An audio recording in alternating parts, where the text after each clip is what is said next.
السلام علیکم ګرانو دوستانو. نن به زه تاسو ته د کرکټ په هکله باندې یو څو تازه او ډېر مهم خبرونه درکړم چې خاص کر زه به تاسو ته وایم چې د آی پی ایل په اکشن کې 12 افغان نومونه راغلي دي چې دغه کې کوم لوبغاړي دي هغه به زه تاسو ته وایم. بل به زه تاسو ته دغه د سلیم صافي په هکله باندې یو خبر درکړم چې هغه سلیریس لوبغاړي کوم چې سریلانکا ته لیږل سوي ول دغلته سلیم صافي نه واخیستل سوی د دغه په هکله باندې بیا نن سلیم صافي څه ویلي دي. او بل به زه تاسو ته د نړیوال جام کپ بهترین لوبډله مخیم او د افغانستان لوبغاړي که خیر نن پریکټیس په سریلانکا کې شروع کړی ده. مهم معلومات در سره شریکوم او ویډیو تر اخره پورې وګورئ په هر څه به تاسو پوه سئ. نو راځم اول زه تاسو ته وایم چې په آی پی ایل کې خو دغه رحمان الله ګوربز او رشید خان دغه ټیمونه خپل ځان سره ساتلي، یعنې ګوربز چې کوم د ګجرات نه کولکاتا نایټ رایډر په 1 کروڑ هندي پیسو باندې واخیسته.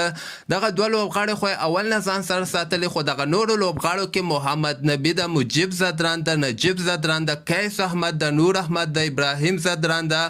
دین علاوه ګلبدین نائب د فضل حق فاروقي د کریم جنت د عظمت الله عمر زید او حضرت الله زاید دغه لوبغاړي به که خیر سي کوم ډسمبر میاشتې د 20 تاریخ باندې امکان لري چې د آی پی ایل اکشن تر سره سي. دغلته به دغه لوبغاړو موږ ته معلومات وسي چې نور څومره افغان لوبغاړي آی پی ایل کې اخیستل کیږي. او دین علاوه به زه تاسو ته وایم چې دغه سلیم صافي چې کوم دغه سلیریس لوبغاړي چې کوم سریلانکا ته ولېږل سول هغلته د سلیم صافي نوم په دغه کې نه و. دغه په هکله باندې بیا نن سلیم صافي داسې وایي چې زه په اسټرالیا کې انفیټ سوی وم، ځکه په دغه سریلانکا سره چې کوم سیریز د دې ورکې نه یم اخیستلی. زه ماته وایي ډاکټرانو ویلي دي چې 1 میاشته پورې ته ارام وکړه، هغې نه وروسته بیا بیرته دوباره یعنې کرکټ شروع کړه. ځکه وایي زه انفیټ سوی یم، ځکه په سلیریس لوبغاړو کې د ما نوم نه و راغلی. او بل به زه تاسو ته دغه د نړیوال جام کپ بهترینه لوبډله وښیم چې دغلته د افغانستان پکې یو لوبغاړی هم نه ده شامل سوی. دغه مخامخ تاسو ګورئ چې د انګلند پکې 3 لوبغاړي شامل سوي دي، د پاکستان ورکې 2 دي،